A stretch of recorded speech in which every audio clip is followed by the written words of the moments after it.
voir tes mains. Comment c'est qu'elles ne sont pas rouges, tes mains? Comment je sais pas, elles sont comme Non, ça. parce qu'écoute, tel que tu es, un Oui. personnage tel que tu es, tu tiens des rênes, je ne sais pas comment, parce que ta vie, elle est extraordinaire. Ah oui, Tu as plein de chevaux à maîtriser, là. ah oui. Mais, comment dire, sincèrement, c'est vrai que j'ai une vie qui n'est pas du tout coutumière. Voilà, je vais le dire comme ça. C'est vrai que j'ai mené une vie différente de la plupart des gens. C'est un peu surprenant, mais c'est ainsi. Voilà, il m'est toujours arrivé plein de choses, à commencer dès les premiers jours. Donc je suis né en 1954, dans ce que Marx appelle le Lumpenprolétariat, donc vraiment le prolétariat le plus bas que tu puisses imaginer, de la région de Charleroi, en 54. Et en 2-3 mois plus tard, j'ai eu la polio. Et j'ai, à un moment donné, la légende familiale, hein, parce que maintenant il faut toujours voir ce qui est exact et ce qui ne l'est pas, ce qui est un peu arrangé, mais d'après la légende familiale, j'ai été, à un moment donné, déclaré mort par le médecin. Et ma mère a toujours raconté que elle s'était tournée vers la seule personne qui pouvait arranger les choses, à savoir Sainte Rita. Donc, chez nos ponts. Voilà, donc c'est un milieu, je suis donc né dans un milieu, allez, semi-chrétien, semi-catholique, etc. Dans quelle commune? Mais Laudelainsart. Mais dans le panthéon chrétien de ma famille, Sainte Rita avait plus d'importance que Dieu lui-même. Et donc voilà. Et elle me dit, et instantanément j'ai prié Sainte Rita, et une infirmière t'a pris entre ses bras et t'a trempé dans un bain d'eau froide, et je suis revenu en essayant de récupérer de l'air, etc. Et donc voilà, je suis d'emblée, ma vie a été un peu spéciale, avec ce passage déjà un peu de l'autre côté, quoi, mais dont je suis revenu, mais alors avec un handicap qui ne se voit pas beaucoup, mais j'ai perdu l'usage du bras gauche et d'une partie de la jambe gauche. C'était une région de verriers, beaucoup là-bas. Là, ah oui, oui, hein, donc Laudelainsart, c'est là où se trouvait la plus grande usine verrière du monde, à un moment donné. C'était une propriété d'industriels américains. Et en 1886, les ouvriers de Laudelainsart ont mis le feu à cette usine, je crois que ça s'appelle l'usine Baudou, ou quelque chose comme ça, 1886. Et il y avait, comment dire, comme lieu de réunion, un endroit appelé la Ruche Verrière, qui existe toujours. Avec les petits, la Ruche Verrière existe toujours à Laudelainsart, avec les hommes avec les petits chapeaux, qui s'appellent les climbias. Un climbia étant un petit objet en bois, avec une fente pour attraper le verre, pour tenir le verre en fusion.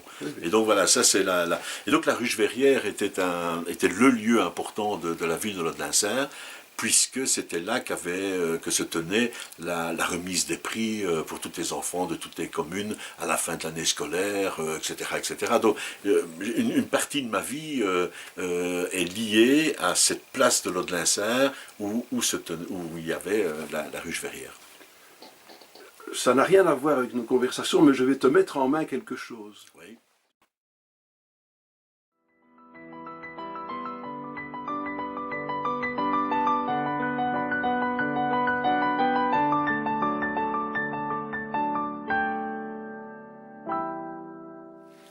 Parce qu'elle est de Laudelainsart aussi. Allez. Et d'après toi, qui a pu me fournir ça à Laudelainsart? Je ne sais pas, mais je vais ajouter un élément en plus à cet objet, c'est que ma belle-fille est guitariste, et elle suit des cours de guitare à Laudelainsart. Alors, oui. Souviens-toi, quand j'étais gamin, j'ai reçu de ma grand-mère qui habitait à la chaussée de Châtelet. Oui. Il y avait le monument, Oui. il y avait ce château en retrait. Oui. Ça, c'était chez mes grands-parents. quelques maisons après, il y avait Montreuil. Ah, oui, c'est incroyable, dit ça. Voilà. Et cette guitare, ma grand-mère est allée l'acheter en 1956 pour mes 8 ans, chez Montreuil. Et voilà, toujours cette guitare, elle vient de l'Aude-Linsart, elle vient de chez Montreuil. Quelle affaire. Mais ça, il faudra quand même que tu la montres à ma belle-fille. Tu vois? Voilà. Oui, oui. C'est vrai que c'est Montreuil, c'était un nom, c'était une institution. C'était une institution, là. Voilà, c'était une institution. Donc voilà. Eh ben, dis donc. Voilà, donc nous sommes à l'Aude-Linsart. Oui. Richard, il grandit où à l'Aude-Linsart? Rue des Déportés. Donc d'abord dans le bas de l'Aude-Linsart, pas tellement loin de l'école communale. J'ai fait donc mes études à l'école communale du centre. Mes parents habitaient rue de Fuisseau. Et puis après, nous sommes montés un peu plus haut dans la rue et nous sommes installés rue des Déportés. À l'école communale? Oui. Mais c'est l'école des réseaux déjà, ça. Parce que dans les écoles catholiques, bon, il y a les scouts, il y a les patrons tout ça, mais l'école communale sont déjà des gaillards en général. Ils savent déjà créer leur petit club d'amis. Ah oui, il y a déjà comme ça à cette époque-là. Ah oui, oui, donc on sent déjà fortement la différence entre une école communale officielle et les établissements catholiques. Donc moi je suis un enfant de l'école communale officielle. J'ai pu faire des études pour deux raisons. Étant donné que, je l'ai dit en commençant, je suis né dans un milieu très très pauvre, et qu'en plus j'ai toujours souffert de ce handicap, mes parents avaient l'obsession de me faire bien travailler à l'école. Ils craignaient que je ne puisse pas un jour avoir un emploi d'ouvrier, ce qui était normal d'ailleurs, ce qui était logique de penser comme ça.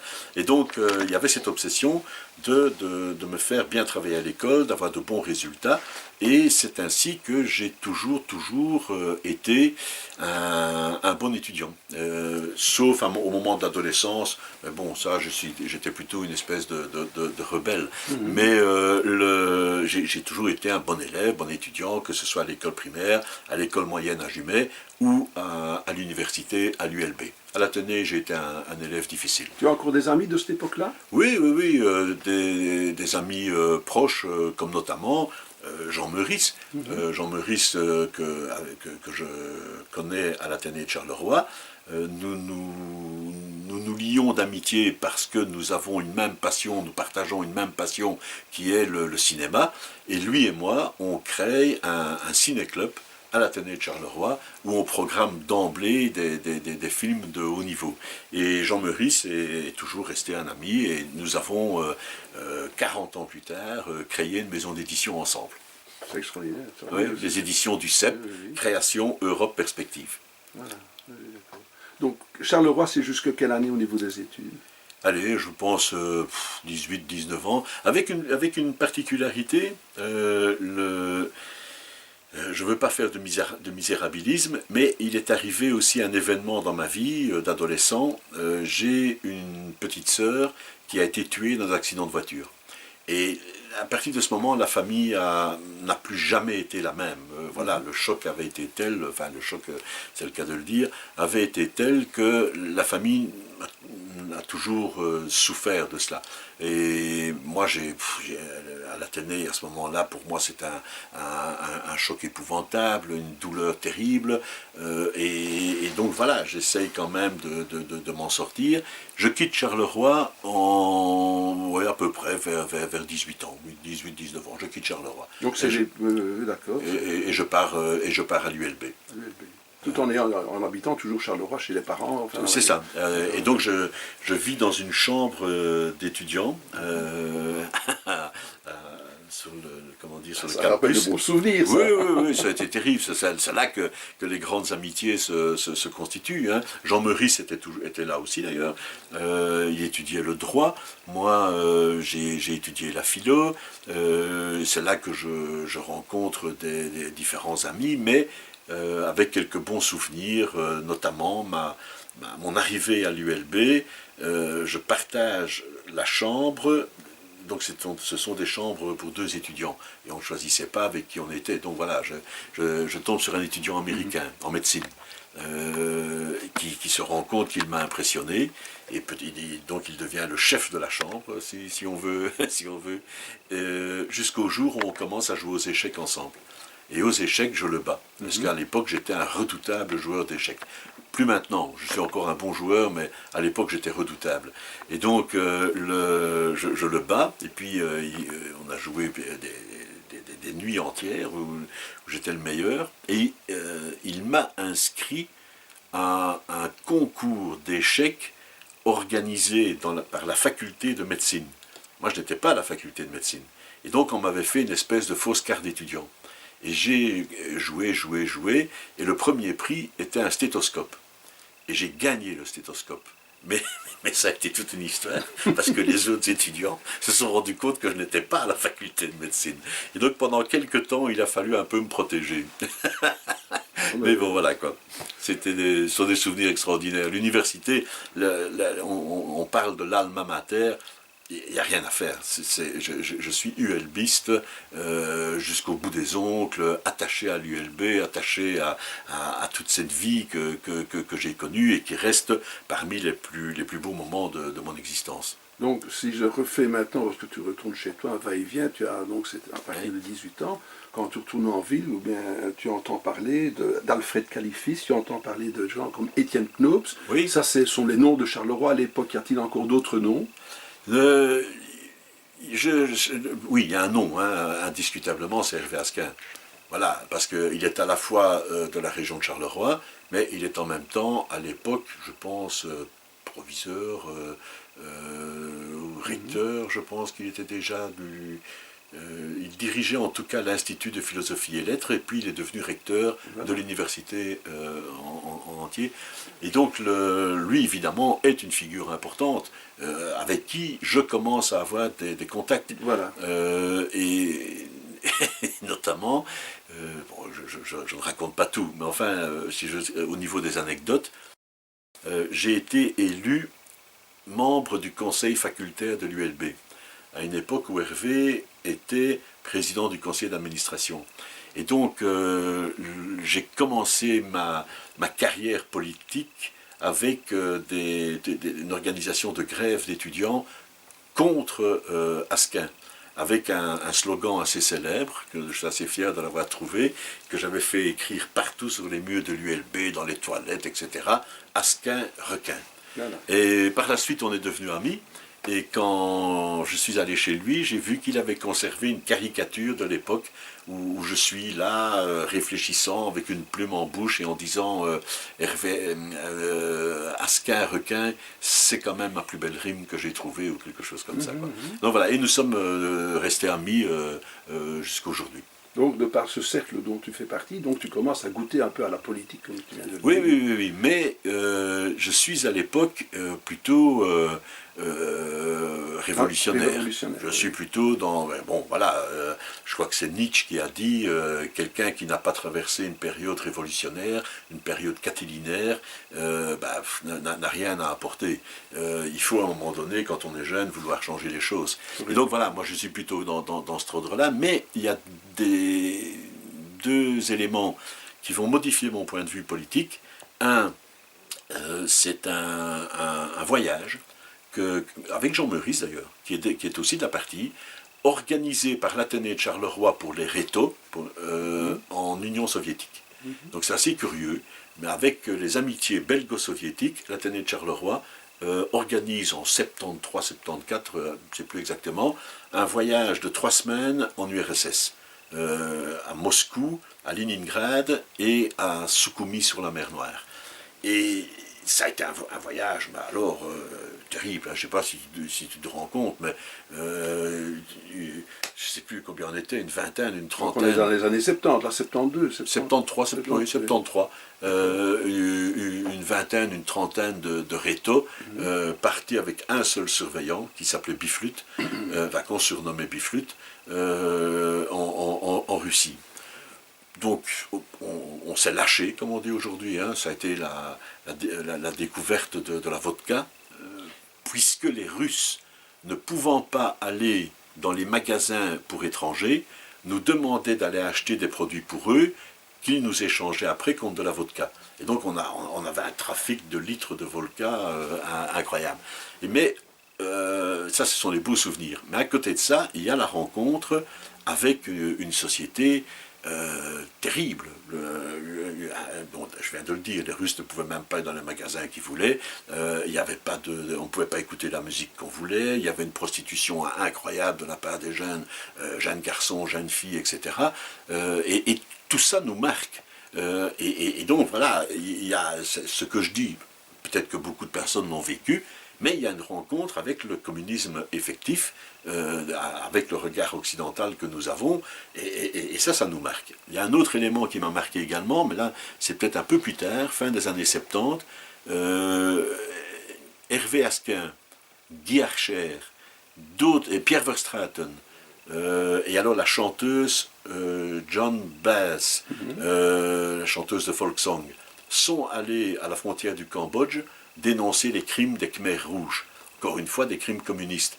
Et donc ces événements-là font que ma vision d'une société bien réglementée, d'une société heureuse menée par la gauche communiste, je dois dire que ma vision en a pris un coup. Et dans les années 80, donc là maintenant, j'ai fini à l'université, j'ai quitté l'UNIF, je cherche du travail, je travaille pour le journal Le Soir, et le hasard fait que je travaille dans la région du Brabant wallon. Et je couvre donc les activités communales dans cette partie de la Belgique, et je fais la rencontre d'un jeune échevin qui va avoir une influence considérable sur ma vie, puisqu'il s'agit de Louis Michel. Louis Michel, que je ne connaissais pas auparavant, vit évidemment, comme tu le sais, à Jodogne, hein, c'est son fief, et là, on sympathise, et puis surtout, lui succède à Jean Gol à la présidence du Parti réformateur libéral. Il prend contact avec moi en me proposant de travailler avec lui, d'être son collaborateur pour m'occuper des relations avec la presse. Et alors j'ai accepté, avec un échange assez amusant, parce que je lui ai dit, oui, ça me fait énormément plaisir, parce que, bon, en plus j'ai vraiment besoin d'un travail, mon premier fils vient de naître, mais j'ai quand même mon cœur à gauche. Et il m'a répondu, moi aussi, donc ça pose pas de problème. Et c'est ainsi qu'on a travaillé pendant des années donc ensemble. L'alimentaire, c'était le journalisme alors. C'est ça, le journalisme était vraiment l'alimentaire pour moi. Je continue à écrire, à essayer de faire de la philo, à prendre des notes, à réfléchir à tout ce que j'ai lancé par la suite. Mais il y a cette rencontre avec Louis Michel qui va marquer ma vie, et ensemble, surtout lui, moi comme collaborateur, on va alors poser les fondements de ce que l'on a appelé le libéralisme social. Et la religion là-dedans, où est-elle? Eh bien, la religion, je t'ai parlé tout à l'heure d'un peu de Sadrita, comme ça, au passage, un peu... Là, il y avait les pieds dans quelque chose, mais à partir de quel moment les pieds sont-ils sortis? Ou bien, est-ce que tu replonges de temps en temps les pieds dans... Non, alors c'est... la religion, donc, je n'ai pas été élevé dans un milieu terriblement chrétien. Il y avait cette sensibilité, un peu comme n'importe quel Belge, avec en plus une maman d'origine italienne. Ma mère s'appelle Rizzini. C'est pour ça que tu as les gestes, hein, oui, okay. C'est comme dans la chanson, hein, je suis Rital et je le reste, hein, dans la parole et dans le geste. Et donc voilà, il y a ce milieu, cette ambiance chrétienne, mais bon, voilà, on n'est pas des forcenés de la croyance ou de la foi.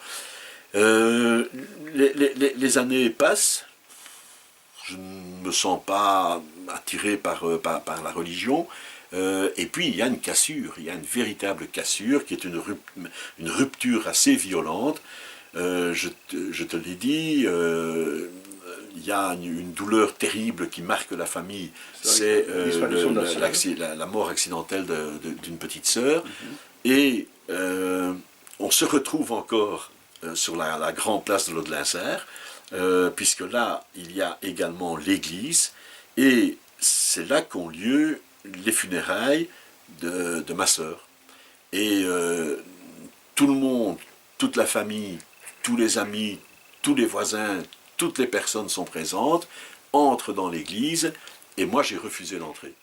Et donc, à ce moment-là, j'ai 15 ans, 15-16 ans, j'ai refusé d'entrer. Et je suis resté à l'extérieur. Et c'est dû à quoi? À l'injustice? Oui, c'est ça, un sentiment de profonde injustice vis-à-vis d'un Dieu capable de provoquer la mort d'un enfant. Et donc, ça a été terrible pour moi, et j'ai refusé d'entrer dans l'église. Et ça a été un choc pour les Laudelin-Sartois qui nous connaissaient, pour le milieu qu'on fréquentait, parce qu'en même temps, c'était, comme on dit, quelque chose d'assez provocant, d'assez inadmissible pour eux, mais en même temps, c'était compréhensible de la part d'un garçon, je vais utiliser une formule, qui savait quand même ce que souffrir veut dire.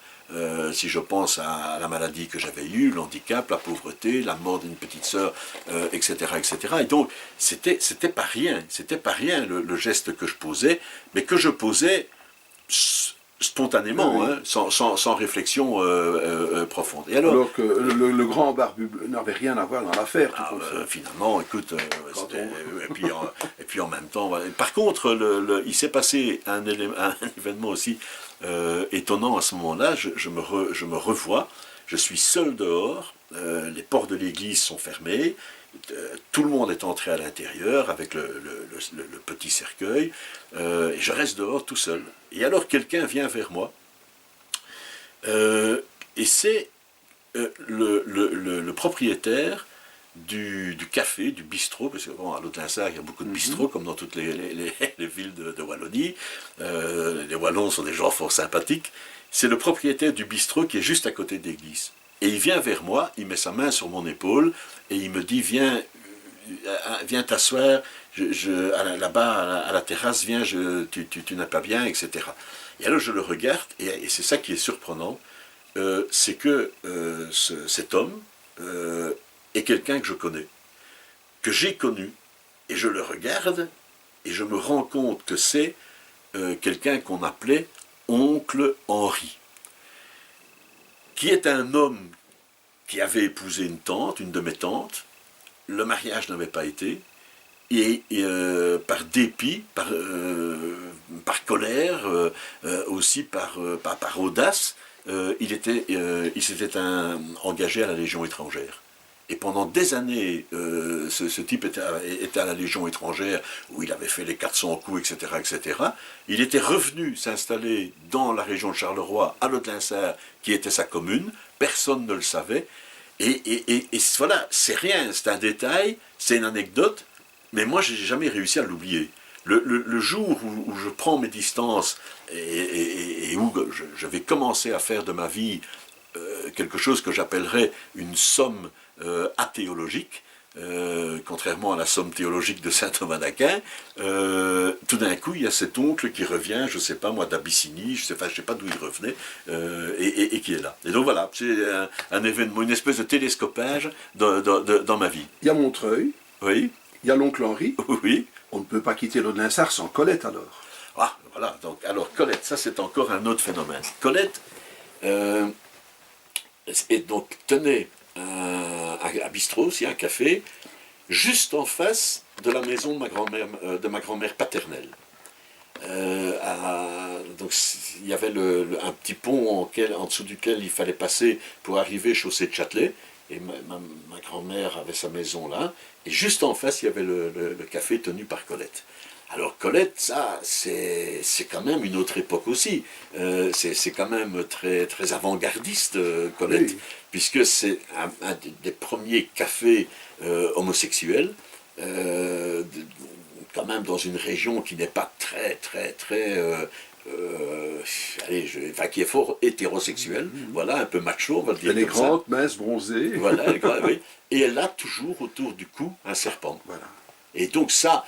Alors, c'est assez extraordinaire, parce que quand moi, je vais chez ma grand-mère de temps en temps, Colette traverse la chaussée pour venir saluer et dire bonjour à ma grand-mère, et moi, je n'ai qu'une obsession, c'est d'essayer de voir son serpent. Voilà, son vrai serpent. Bon, on va devenir un peu plus sérieux, quoique c'est très amusant, évidemment. Bon, l'ULB. Oui, tu quittes l'ULB, oui. tu rencontres Louis Michel, tu commences à humer la politique évidemment, mais quand est-ce que tu vas te décider à te présenter alors? Donc j'ai été longtemps collaborateur, Mhm. avec déjà une spécificité, c'est que ma carrière commence directement à la présidence du parti. Je suis un des collaborateurs les plus proches du président du parti. Et ça restera toujours comme ça.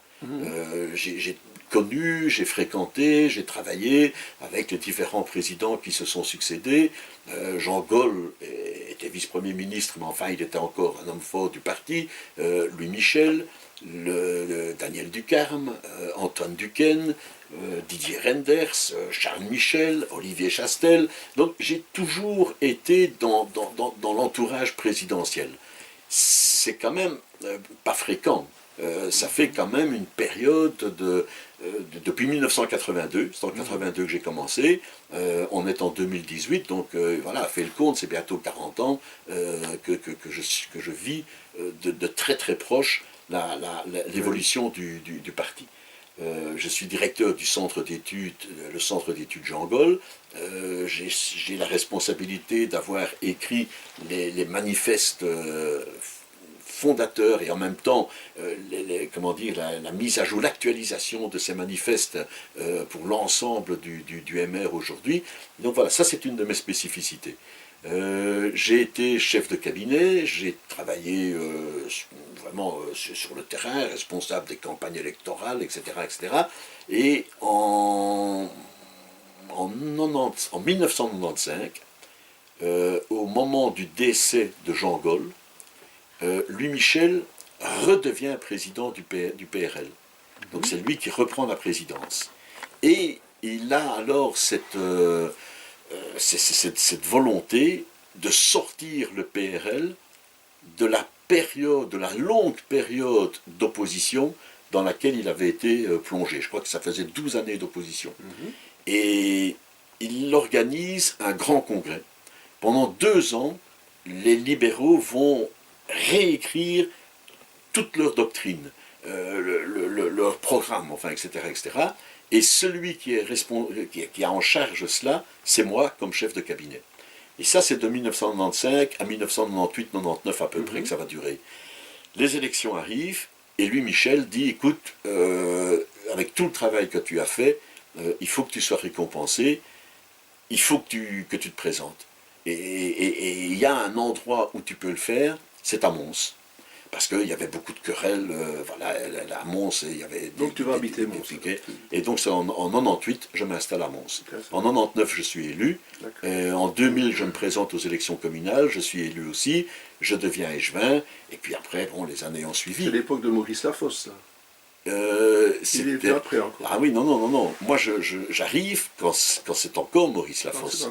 Mais c'est l'année où Lafosse est battu. D'accord. Et c'est l'année où Elio Di Rupo devient bourgmestre de la ville. Et moi, échevin des finances. Moi, j'avais encore Mons. Oui. Comment tu prends Mons en main, alors? Ah, mais moi, je ne connais rien. Voilà, je connais rien. Et donc, je vais faire ce que j'ai toujours fait.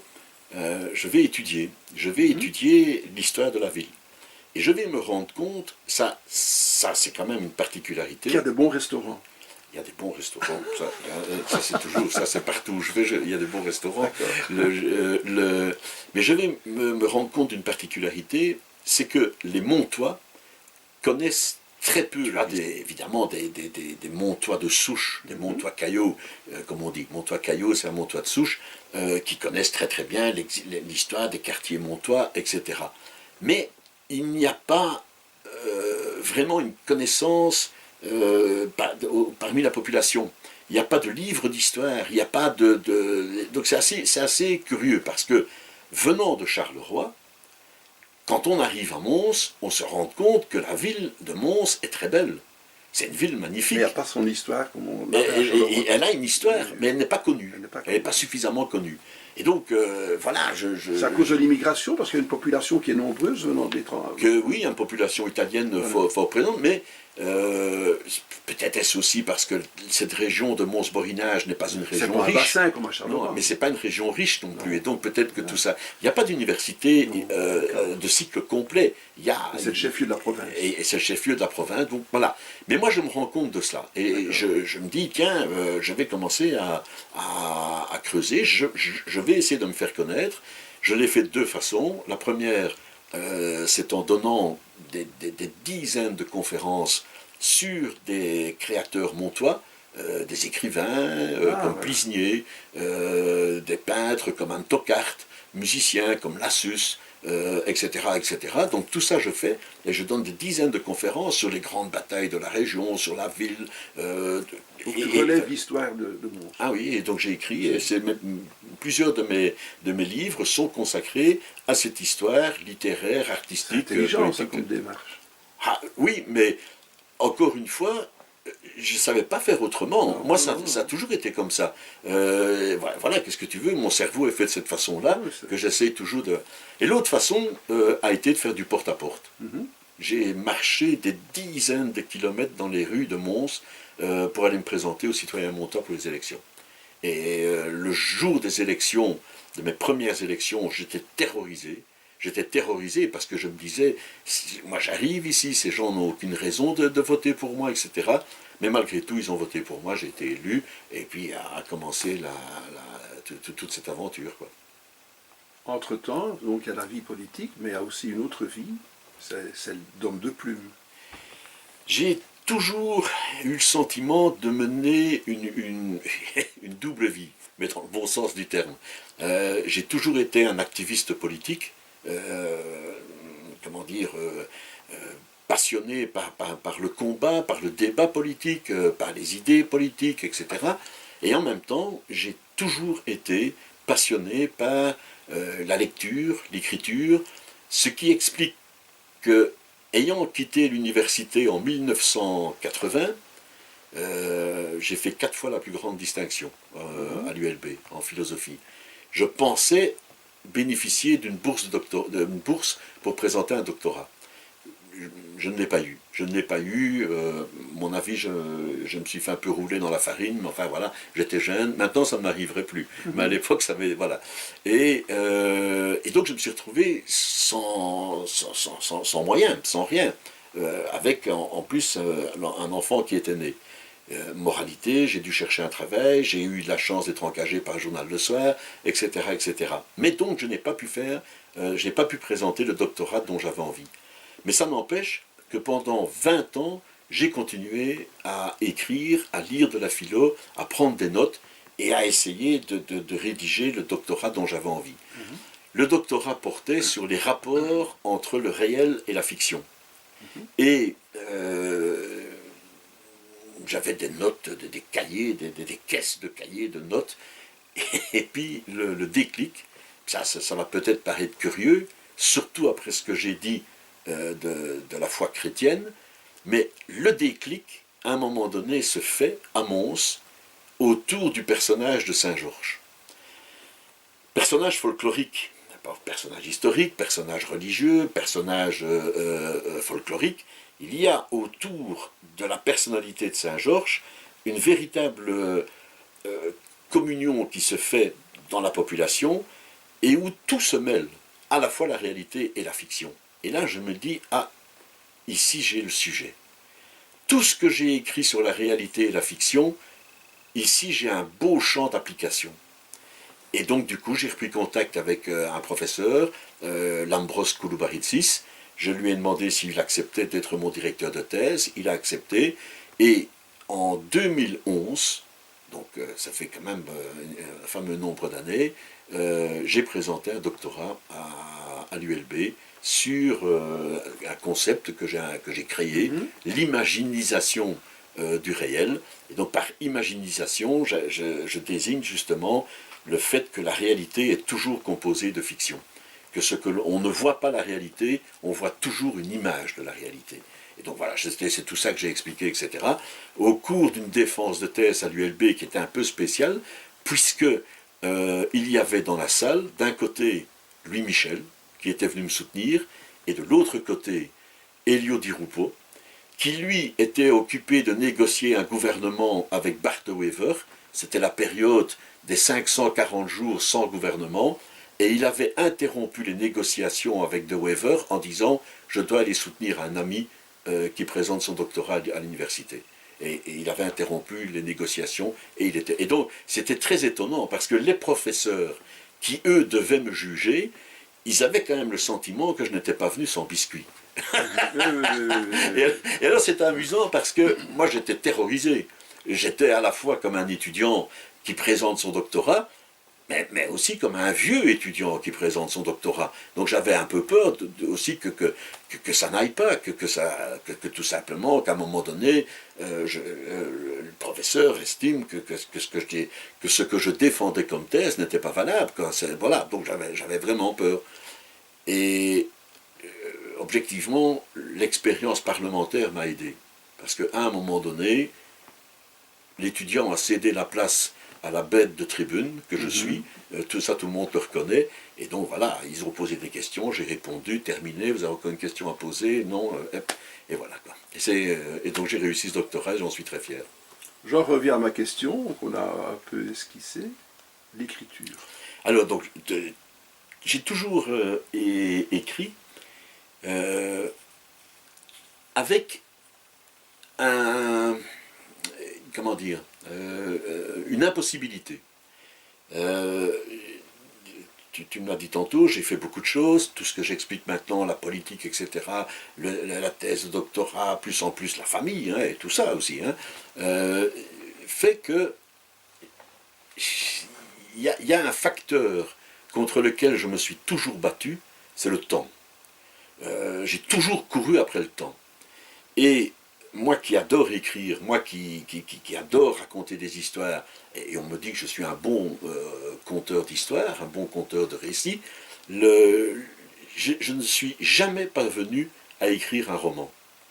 Parce que pour écrire un roman, il faut du temps. Il faut le temps, il faut s'asseoir, il faut écrire, ça peut durer des semaines, ça peut durer des mois, ça peut durer des années, il faut rester dedans, et puis à un moment donné on en sort. Moi je n'ai jamais eu l'occasion de rester dedans, et donc c'était frustrant. Et par contre, ce que je me suis découvert, alors ça les deux sont liés très certainement, je me suis découvert tout d'un coup la capacité d'écrire des nouvelles. Parce que la nouvelle, ça peut faire quelques pages, ça peut être très bref, ça peut être un récit qui est un peu plus long, mais pas la durée d'un roman. Et moralité, que ce soit en réunion, que ce soit chez moi, que ce soit au Parlement, etc., la capacité d'écrire des nouvelles, ça, je l'ai découverte. Et donc j'ai publié plusieurs recueils de nouvelles, dont un recueil en wallon. Pourquoi? Parce que je suis quelqu'un qui regrette la disparition du wallon. Ça peut paraître curieux, on peut se dire... Wallon du Borinage, wallon de Charleroi. Ouf. Et allez, n'importe lequel, s'il y en avait un qui reprenait vie, mon ami Roland Thibault, lui, à la frontière française, à Élouges, lui, c'est un grand fan de la défense du wallon aussi. Ah oui, mais nous sommes quelques-uns. Et cette question du wallon, elle peut paraître un peu étonnante, elle peut paraître un peu, à la limite, un peu comique. On en a parlé avec Michel Francard, ce sont des choses très importantes. Mais vraiment très importantes. Et je m'en suis rendu compte vraiment très très très fort, encore récemment. Prenons l'exemple d'Israël. Israël a remis à l'ordre du jour l'hébreu. Donc il y a toujours eu une connaissance de l'hébreu, toujours eu une connaissance de quelques personnes de l'hébreu, et puis ils en ont fait l'hébreu officiel, dans lequel des linguistes ont réintroduit des traductions de termes modernes, réfrigérateur, télévision, etc. En hébreu, bon, il fallait trouver les mots, voilà, ça a été fait. Et les écrivains israéliens, j'ai encore écouté récemment une émission à leur sujet, des gens comme Amos Oz, Hammer Chevel, explique, David Grossman explique que ce qui est extraordinaire dans la littérature, et de la littérature vraiment comme outil, comme instrument, hein, comme instrument de recherche, comme ce qui te permet, comme ce qui est la seule voie qui te permette d'atteindre l'authenticité de l'être humain. Eh bien, et voilà, nous écrivons en 2000-2015 des textes que le roi David, s'il revenait 2000 ans plus tard, pourrait comprendre à 70-80%. Et là, il y a une espèce de lien, de responsabilité incroyable vis-à-vis de la mémoire d'un peuple, vis-à-vis de la mémoire d'une population, vis-à-vis de ce que signifie vraiment l'acte d'écrire, de réciter, de raconter, d'inventer des récits, etc. Moi, j'ai écrit, si je parle j'ai publié des nouvelles en wallon, mais imaginons que je parle en wallon à mes enfants, voilà, ils ne me comprennent pas. Et donc, mon grand-père reviendrait, il ne comprendrait même plus ce qui... Donc, ça veut dire quoi? Ça veut dire que la population wallonne a vécu une rupture incroyable, une rupture mémorielle incroyable, et une cassure au niveau de l'expression profonde de ce qu'elle est. La langue wallonne, elle s'est construite où? Elle s'est construite dans les milieux ouvriers, hein. Elle s'est construite dans les mines, elle s'est construite dans les champs, elle s'est construite dans les usines d'acier, etc., avec les mots qui correspondaient parfaitement à ce que les gens éprouvaient, à ce que les travailleurs éprouvaient. Prendre un autre exemple, tout à fait différent. En suédois, il existe à peu près une vingtaine de mots pour désigner la neige. Pourquoi? Parce qu'ils sont différentes en fonction de la température, il y a de la neige gelée, il y a de la neige pas gelée, etc., etc. Ça correspond à leur sensibilité. Mais nous, en wallon, on avait des mots qui exprimaient aussi cette sensibilité, et on l'a complètement perdu.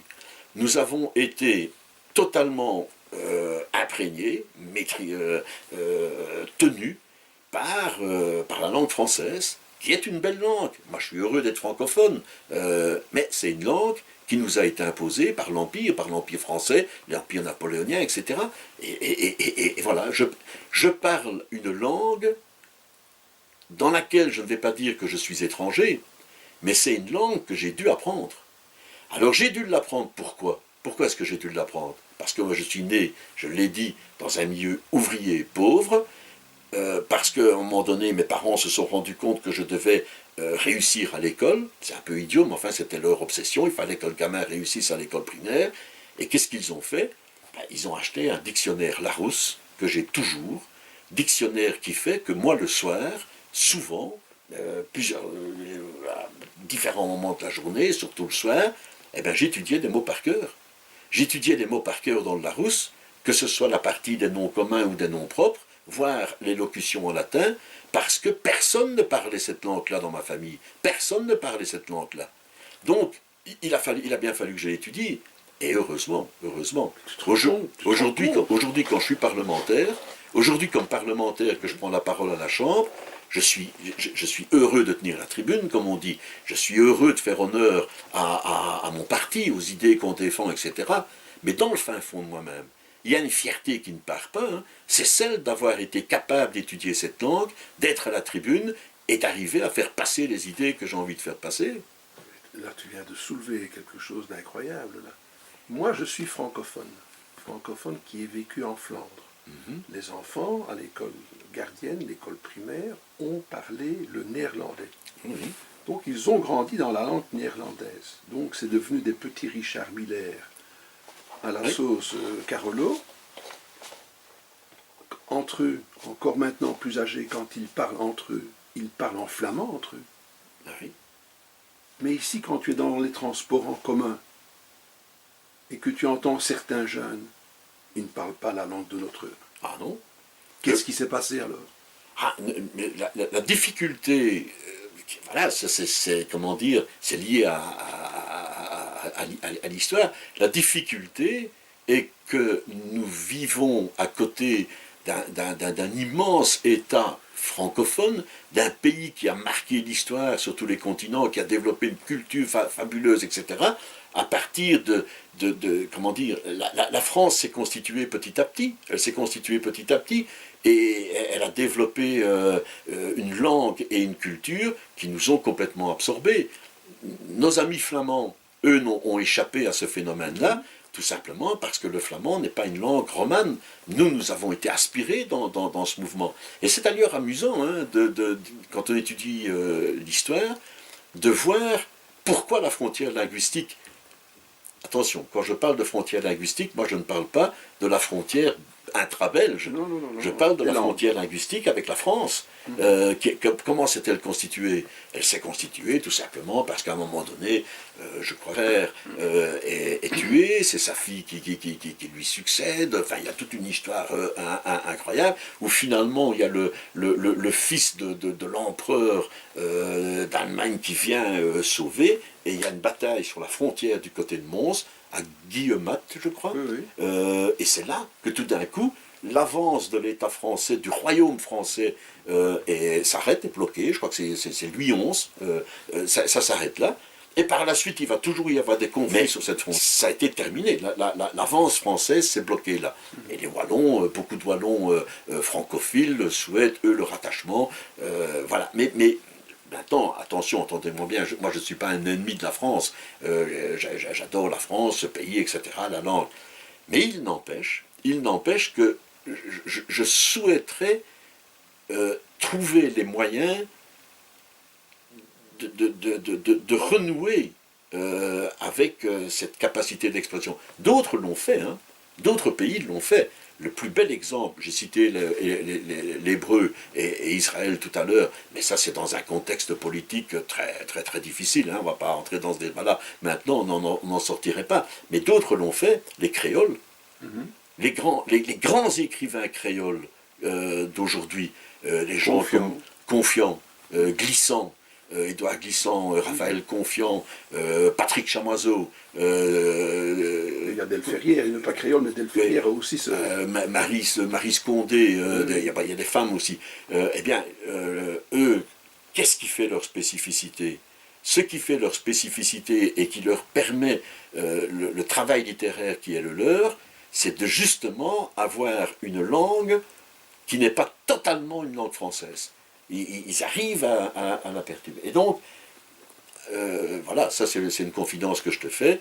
À l'heure actuelle, je travaille à l'écriture d'un texte dans lequel je pourrais mettre en avant des éléments extra-francophones, pour le dire comme ça. Tu comprends la fuite du temps? Tu es trop curieux surtout. Hein? C'est ça la fuite du temps, c'est être attiré par 36 choses. Ah oui. Et ça, on a déjà pu le constater lors d'une conférence que tu as tenue, qui était sur la littérature européenne. Oui. Tu as fait là-bas. D'ailleurs, on a parlé tantôt de cet épisode-là, qui est repris dans cette magnifique conférence qui a été diffusée par l'Académie.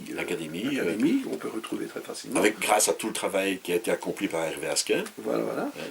Donc là, évidemment, je comprends que tu cours après le temps quand tu vois. Tu es curieux, tu es dans la politique, au niveau de la littérature, tu es un intéressé. Oui, on peut vraiment le dire comme ça. Oui.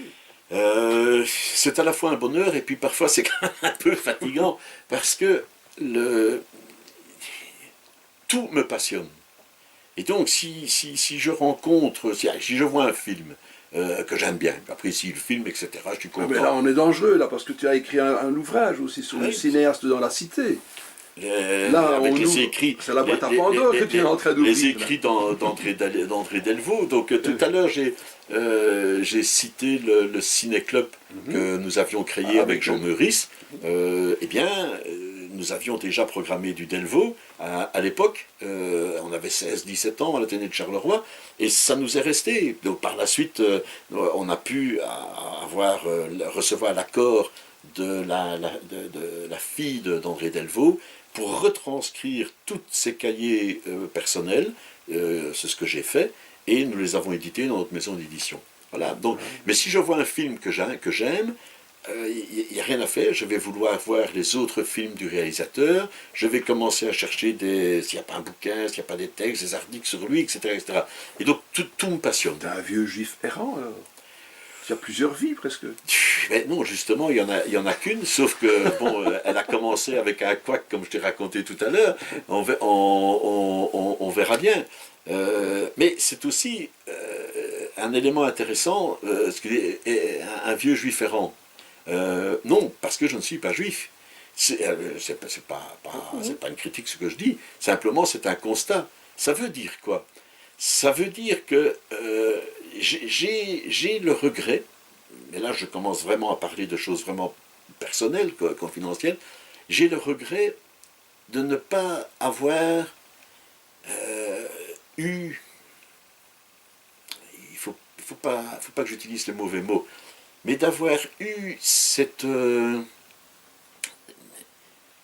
aisance de vie qui fait que on appartient à un combat. C'est difficile d'appartenir à un combat, c'est dur, tu peux y risquer ta vie, que ce soit les Israéliens qui ont créé l'État d'Israël, que ce soit les Palestiniens qui essaient de se battre pour la Palestine, que ce soit d'autres combats qui ont pu être menés dans d'autres, etc. etc. Finalement, j'ai vécu à une période de relative tranquillité pour un Européen. Après la création de l'Union européenne, jusqu'à présent, on ne peut pas dire que la Belgique ait été confrontée à des conflits, à des combats, etc. etc. Donc, cette dimension d'appartenance à un peuple est quelque chose qui m'a toujours manqué. J'aurais aimé ça. Voilà, mais bon. Je vais le dire autrement. Je vais reprendre une citation d'une chanson de Renaud.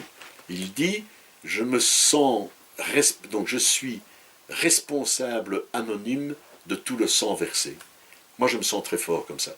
Je suis très, très attentif aux causes portées par des populations, par des gens.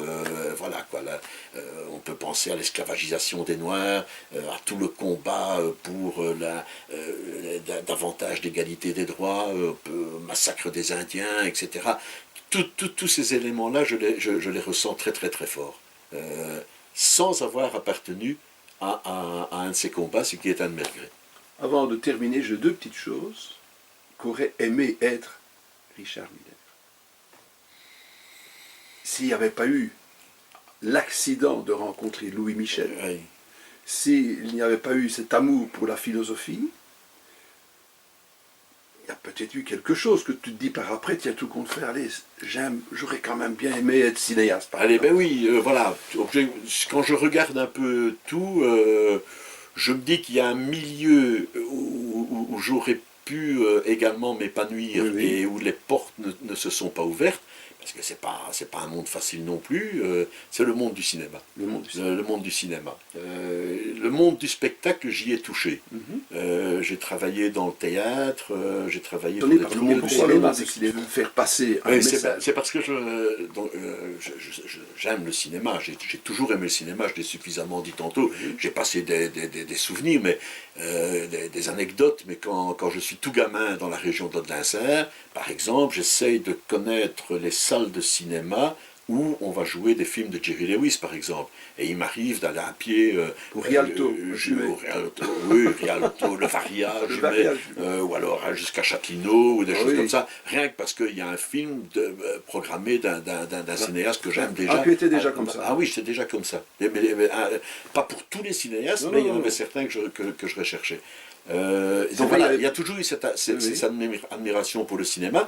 J'ai touché au monde du spectacle. Il y a un élément que je n'ai pas cité, c'est qu'à un moment donné, je suis monté sur scène avec un one-man show comique. Parce que j'ai un côté comique qui fait que voilà, je sais aller chercher. Plusieurs scènes dans la région de Mons, Mons-Borinage, etc. Il n'y a pas longtemps, hein, il y a 5-6 ans. Oui. En racontant tous des épisodes comiques qui me sont arrivés dans ma vie. Et bon, objectivement, les gens étaient morts de rire. Donc, le cinéma, je n'ai pas réussi à entrer dedans. C'est un regret, mais... Pourquoi un manque de relation? Manque de relation. Quand tu viens d'un milieu pauvre, il est extrêmement difficile d'arriver à franchir certaines étapes. Le manque d'argent, mais aussi et surtout le manque de relations. Et ça c'est quelque chose que je ressens très fort en moi. Je me rends compte de la facilité que certains peuvent avoir d'entrer dans certains milieux, simplement parce qu'ils sont nés dans un autre milieu, un autre endroit, etc. Ça, c'est quelque chose que je ressens très fort. Tu sais, ce qui m'a le plus frappé durant la Coupe du Monde de football, durant le mondial, j'ai regardé quelques matchs, je ne suis pas un grand connaisseur, j'ai juste regardé quelques matchs avec l'équipe belge, etc. etc. Il y a une espèce de morale sur le terrain, quand on voit ce qui se passe.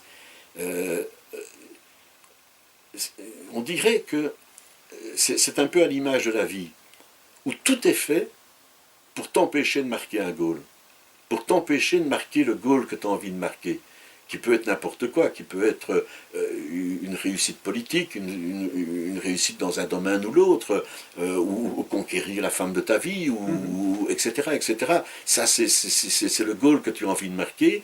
Et dans la vie, vraiment, le sentiment est que tout est fait pour t'empêcher de marquer le goal que tu as envie de marquer. Et donc, il faut lutter, il faut travailler, il faut se battre, etc., etc. Et la plupart du temps, tu es seul.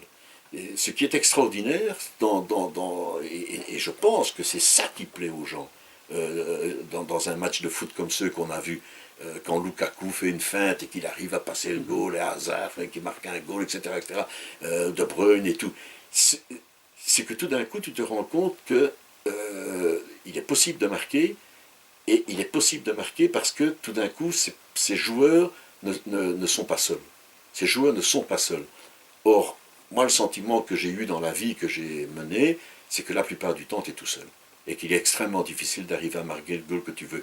Et donc voilà, moi je pense que c'est ça qui plaît aux gens. C'est que tout d'un coup, tu leur donnes, ces joueurs qui sont là, leur montrent qu'il est possible de marquer, et il est possible de marquer parce qu'on n'est pas tout seul dans la vie. Alors certains trouvent qu'ils sont trop payés, enfin, etc. Moi, je trouve qu'ils ont apporté un plaisir extraordinaire aux gens. Enfin, voilà, je ne suis pas un grand amateur de foot. Donc, le cinéma reste pour moi un milieu dans lequel j'aurais voulu entrer. Frédéric Socher, le fils de Jacques, me propose de réaliser un film autour de moi. Alors voilà, j'hésite un peu parce que je voudrais savoir un peu ce qui serait montré, mais je vais peut-être finalement quand même arriver à mettre le doigt dans la machine cinématographique. Et en tout cas, pour répondre à ta question, qu'est-ce que j'aurais aimé comme vie? J'ai eu une vie, je l'ai dit tantôt, assez passionnante. Il y a des choses dont on n'a pas parlé. Et notamment, c'est tout à ton honneur, on n'a pas parlé de l'aspect personnel, intime. Mais il y a un élément. Moi, j'aurais accepté n'importe quelle vie, mais sans la poliomyélite. Dans l'écriture. Dans l'écriture... on va parler de la maison d'édition. Là, dans l'écriture, j'ai donc publié des recueils de nouvelles que j'ai signés moi-même. J'ai toujours travaillé dans le milieu littéraire, artistique, enfin voilà. Parce que tu croisais des amis que tu avais envie de montrer, de publier. Oui. C'est parce qu'ils avaient des choses que tu dis, tiens, oui. Je dois montrer ça. Ah oui, c'est comme vraiment, ça. Ah oui, vraiment, parce que un peu en lien avec ce que je viens de dire d'ailleurs, oui. Avec cette difficulté de marquer des goals. Des amis dont moi je savais qu'ils savaient écrire, qu'ils avaient quelque chose à écrire, que ça représentait quelque chose. Ils ne trouvaient pas d'éditeur parce que le marché francophone belge est quand même fort restreint. Arriver à passer sur le marché français, c'est très très très difficile. Le milieu littéraire belge est un milieu fort subsidié. Si tu n'es pas dans les rouages de la subsidiation, c'est pas simple. Et donc moi, et avec Jean Meurisse, on a décidé de créer notre propre maison, de ne pas entrer dans les mécanismes de subsidiation. Donc on n'a jamais eu un euro de subside.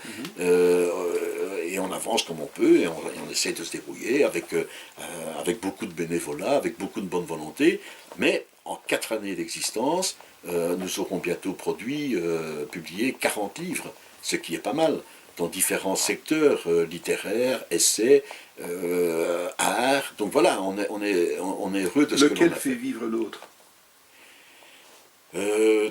Objectivement, c'est le secteur politique. C'est l'essai politique qui fait vivre. Ah, d'accord. Ah oui, mais ça aussi parce que j'ai mes relations. Oui. Et voilà, je sais, tel livre présente un intérêt à un certain moment, ça vaut la peine de le publier, et on le fait. Donc voilà, on a publié par exemple, avant qu'on parle de la situation actuelle, on a publié un ouvrage de Didier Reynders sur les rapports entre l'Europe et la Russie, à une époque où ce n'était pas tout à fait à la mode, mais lui pressentait l'importance du rapport Europe-Russie. Et donc voilà, aujourd'hui c'est un de nos livres qui se vend bien, parce qu'il y a cette problématique qui est arrivée. Quelqu'un qui a publié, chez nous aussi c'est Louis Michel, avec un livre que je recommande à tout le monde, surtout qu'en plus c'est moi qui l'édite, mais c'est un livre qui fait le point sur tout ce que l'Europe, sur tout ce que l'Union européenne apporte aux citoyens. N'importe quel citoyen ne connaît pas le tiers, du quart, du vingtième, du centième de tout ce que l'Europe fait pour lui. Et bien dans ce livre, Louis Michel l'explique. Et c'est un excellent bouquin. Donc, mais là, c'est le pif de l'éditeur, mais avec la connaissance politique que j'ai. Ce qui nous permet, alors, chaque fois que nous vendons des livres, ni Jean ni moi ne sommes payés, on fait ça de façon bénévole, et on réinvestit alors dans la publication d'ouvrages littéraires ou autres. Quel est le livre que tu as envie de sortir, mais tu sais que ça va te coûter cher? Ah, ça, la question, j'ai la réponse, mais alors elle est toute faite, parce que je suis occupé de le faire. C'est le livre Ayako, écrit par Jean-Louis Lippert. Alors Jean-Louis Lippert est un écrivain belge né au Congo en 1951, qui a écrit un ouvrage important sur la question congolaise, Mambiwata. Ensuite, il a publié tout un ensemble de livres sous le pseudonyme d'Anatole Atlas. Jean-Louis Lippert, son travail littéraire est celui de ce qu'il appelle l'Aède, le poète. Et il y a une espèce de volonté de repenser toute l'histoire du monde à travers la parole poétique. Et l'Aède, alors, est confrontée aux réalités d'aujourd'hui, au capitalisme, enfin, etc., etc. Et c'est une œuvre très riche, c'est une œuvre difficile. Un des plus attentifs de Lippert, c'est Jacques de Decker. On n'a pas encore parlé de Jacques, mais c'est un de nos amis aussi. On allait terminer. Et Ayako a été écrit il y a 2 ou 3 ans. C'est le résultat d'une écriture de 12 années d'écriture. N'a jamais trouvé d'éditeur.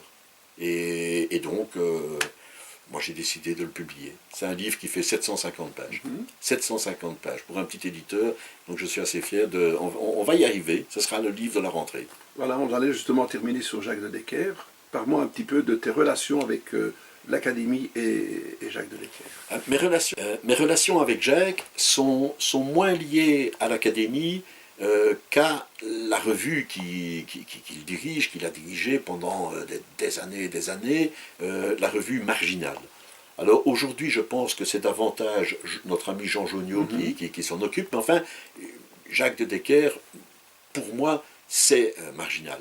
Et donc, c'est chez Marginal, c'est chez Jacques, que je publie mes premières nouvelles. Le premier à avoir osé publier des nouvelles de Richard Miller, des nouvelles littéraires de Richard Miller, c'est Jacques. Et donc nous sommes toujours restés très proches, très liés l'un à l'autre par cette voie-là. C'est lui qui a également écrit la préface, l'avant-dire du livre que j'ai consacré à la question de la littérature européenne. Et donc Jacques